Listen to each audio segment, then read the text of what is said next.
के से सुरक्षा है और विपक्ष की ही मांग नहीं, मैं तो कहती हूँ सत्ता पक्ष को भी होम मिनिस्टर से ये मांग करनी चाहिए, क्योंकि ये सिवियर सिक्योरिटी ब्रीच है और देश को शर्मसार करने वाली चीज है कि अगर हम टेम्पल ऑफ डेमोक्रेसी को सुरक्षित नहीं रख सकते हैं तो हम लॉ एंड ऑर्डर व्यवस्था को पूरे देश में कैसे रख सकते हैं।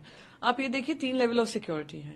आप खुद मीडिया के हैं, अगर आपके पास मीडिया पास नहीं होगा आपको पार्लियामेंट में एंट्री नहीं है, पार्लियामेंट के प्रीमाइसेस में भी एंट्री नहीं है।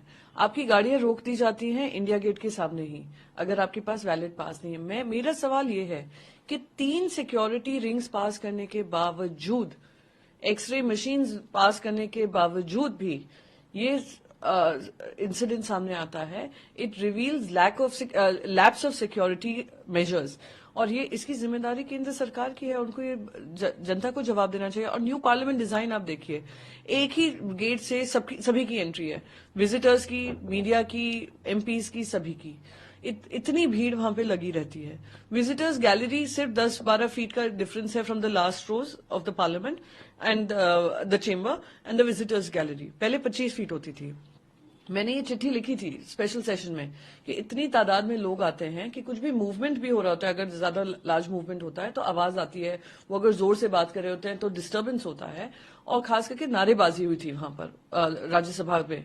मैंने ये भी कहा था कि इस पे आप कार्रवाई करिए, पर कोई जवाब मुझे मिला नहीं। मैम, आप लोग ये भी डिमांड करें कि अमित शाह दोनों सदन में आके बताए कि कैसे हुई सुरक्षा में जो होनी चाहिए। आई थिंक ये मांग सिर्फ विपक्ष की नहीं होनी चाहिए, ये देश की होनी चाहिए, ये सत्ता पक्ष की होनी चाहिए कि होम मिनिस्टर आकर क्लैरिफिकेशन दें कि कहाँ चूक हुई है, किससे चूक हुई है, क्यों हुई है, कैसे हुई है।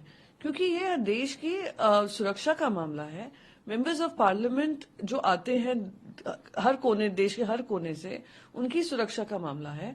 और जब हमने 22 साल पहले ये घटना देखी है, हमने क्या सीखी। वो तो बाहर से इतना गोलीबारी कर गए, ये तो अंदर घुसकर आज उनके हाथ में कुछ ऐसे वेपन्स होते तो can you imagine the safety of the members of parliament.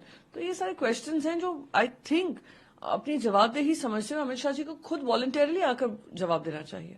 Ma'am, अब जो सांसद देते थे परमिशन पब्लिक को विजिट करने के लिए, उसको रोक लगा दिए लोकसभा स्पीकर। साथ में ही ये कि जो मैसूर के सांसद है जिनके नाम पे ये गए थे, उनको भी इंट्रोस्पेक्ट करने की जरूरत है, क्योंकि उन पे भी सवाल खड़े हो रहे हैं। इंट्रोस्पेक्ट नहीं, इंटरोगेशन होने की जरूरत है कि किस तरीके से आपने पास दिया without any checks and balances. ये किस तरीके से जो विजिटर्स थे पार्लियामेंट में आए, कहाँ सिक्योरिटी में चूक हुई। मेंबर ऑफ पार्लियामेंट से सिर्फ इंट्रोस्पेक्शन की नहीं, इंटरोगेशन की जरूरत है कि किस आधार पे इनको पासेस दिए गए। तो सवाल ये उठता है कि अगर अकाउंटेबिलिटी एमपीज की तय होती है, जैसे अभी कुछ दिन पहले एक मेंबर ऑफ पार्लियामेंट की हुई नेशनल सिक्योरिटी को ही लेकर, क्या ये ब्रीच ऑफ नेशनल सिक्योरिटी नहीं है? क्या इस मेंबर ऑफ पार्लियामेंट से अकाउंटेबिलिटी नहीं लेनी चाहिए? और मैं फिर से दोहराऊंगी, it is not a matter of politics. ये हम कोई राजनीति का विषय नहीं है, ये विषय सिक्योरिटी का है और जो सिक्योरिटी लैप्सेस हैं उसको लेकर है। मैम, पार्लियामेंट में 370 को लेकर कानून आया था, सुप्रीम कोर्ट से भी जजमेंट आया, उसके बाद बस विपक्ष दोनों आमने सामने, जबकि सत्ता पक्ष कह रही कि नेहरू जिम्मेदार थे, अभी तक इतने लोगों की मौत हुई, अभी का कोई जवाब नहीं दे रहे, आप लोग सवाल कर रहे हैं। सवाल जवाब का सिलसिला अब खत्म हो गया। सुप्रीम कोर्ट ने एक निर्णय लिया, बिल आया, हमने पास किया। शिवसेना का स्टैंड था कि हम उसको सपोर्ट करेंगे। साथ ही साथ ये भी स्टैंड मांग थी कि इलेक्शन वहां पे जल्द से जल्द हो और जो उनसे स्टेटहुड ले लिया गया था इतने आर्बिट्री वे में, उसको वापस बहाल किया जाए, जो सुप्रीम कोर्ट ने भी कहा है। रही बात नेहरू को ब्लेम करने की, मैं कहती हूँ कि अमित शाह जी ने या भारतीय जनता पार्टी की पूरी राजनीति जो 1980 के दशक से शुरू हुई वो नेहरू को कोसने में ही हुई।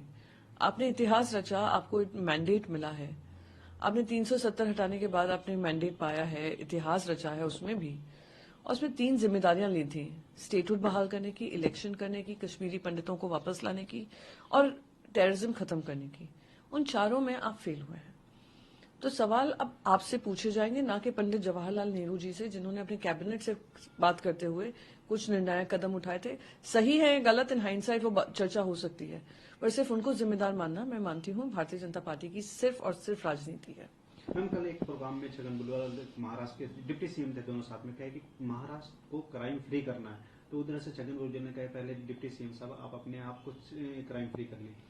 तो आप देखिए कितना कलह मचा हुआ है आपस में ही। एनसीपी के कुछ एमपीज में, एमएलएज में जो कैबिनेट में बैठे हैं, बीजेपी के एमएलएज में जो कैबिनेट में बैठे हुए हैं, और ये मिंडे सेना जो है उनके मिनिस्टर्स में हर एक मापदंड में ये फेल हुए हैं।